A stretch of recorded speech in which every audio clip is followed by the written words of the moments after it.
ఈరోజు వాక్య ధ్యానాంశం, మన ప్రతి సమస్యను తీర్చగలవాడు. ఒకానొక సమయంలో ఒక ధనవంతుడు కారులో ఎయిర్పోర్టుకు ప్రయాణం చేస్తుండగా హఠాత్తుగా కారు ఆగిపోయింది.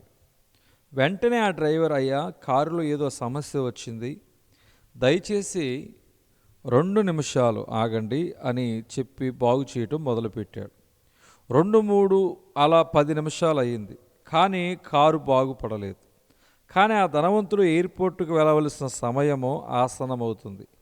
అరగంట అయ్యింది, అయినా బాగు కాలేదు. అప్పుడు ఆ ధనవంతుడు డ్రైవర్ని పిలిచి అతని చేతిలో ఉన్న స్క్రూ డ్రైవర్ స్పానర్ తీసుకుని, నువ్వు వెళ్ళి కారులో కూర్చోమని చెప్పి తాను బాగు చేయటం మొదలుపెట్టాడు. 2 నిమిషాలు ఏమి చేశాడో తెలియదు, కానీ బాగు చేసి డ్రైవర్ని కారు స్టార్ట్ చేయమని చెప్పాడు. డ్రైవర్ స్టార్ట్ చేయగానే వెంటనే స్టార్ట్ అయింది. ఆ డ్రైవర్కి మతిపోయింది, ఏం అర్థం కాలేదు. ఎన్ని సంవత్సరాలుగా ఆ కారు నడుపుతున్నా సాధారణంగా ఏ సమస్య వచ్చినా బాగు చేసుకుంటాను, కానీ ఇప్పుడేమిటి నా మాట వినకుండా వెనకాల కూర్చున్న ఆయన మాట విన్నది అని ఆలోచిస్తూ కారు నడుపుతూ ఉండగా ఎయిర్పోర్ట్ వచ్చింది. అప్పుడు ధనవంతుడు కారు దిగి డబ్బులు చెల్లించి వెళుతున్నప్పుడు ఆ డ్రైవర్ ఉండబట్టలేక ధనవంతుని ఆపి, అయ్యా ఈ కారు కొనుక్కుని 5-6 సంవత్సరాలుగా నడుపుతున్నాను, ఈరోజు నేను ఎంత బాగు చేసినా బాగు కాలేదు, కానీ మీరు ఏం చేశారో తెలియదు, 2 నిమిషాల్లో బాగు చేసేసారు, ఇంతకు మీరు ఎవరయ్యా అని అడగగా ధనవంతుడు ఇది ఏ కంపెనీ కారు అని ప్రశ్నించాడు. డ్రైవర్ ఎంతో గర్వంగా ఫోర్డ్ కార్ అని బదులిచ్చాడు. అప్పుడు ఆ వ్యక్తి, ఆ ఫోర్డ్ని నేనే, ఆ కారును స్థాపించింది నేనే, అందుకే అది నాకు లోబడింది అని చెప్పాడు. ప్రియ సహోదరి సహోదరుడా, నీవు నేను దేవుని చేత సృష్టించబడ్డాం.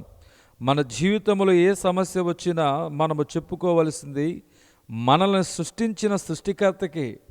మనిషిని సృష్టించినది సర్వశక్తి కలిగిన దేవుడు కావున మనిషికి వచ్చే ప్రతి సమస్యను ఆయన తీర్చగలడు. ఆయన నిన్ను సృష్టించిన తండ్రి కాడా, ఆయనే నిన్ను పుట్టించి స్థాపించెను.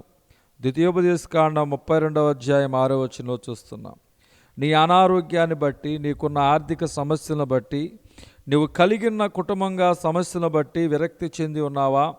బహుశా నీ సమస్యను ప్రభువుకు చెప్పడం లేదేమో. మన యొక్క ప్రతి సమస్యను తీర్చగలవాడు మన ప్రభు అయిన యేసుక్రీస్తు. బైబిల్లో ఎవరైనా ఏదైనా సమస్య కలిగి యేసయ్య దగ్గరకు వచ్చి వారి సమస్యను చెప్పినప్పుడు ఆ సర్వశక్తి కలిగిన దేవుడు వెంటనే వారికి జవాబిచ్చాడు.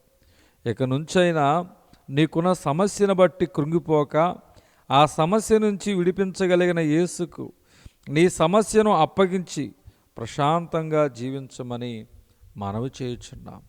దేవుడి దిన వాక్య ధ్యానం దేవుడు దీవించునుగాక. ఆమేన్.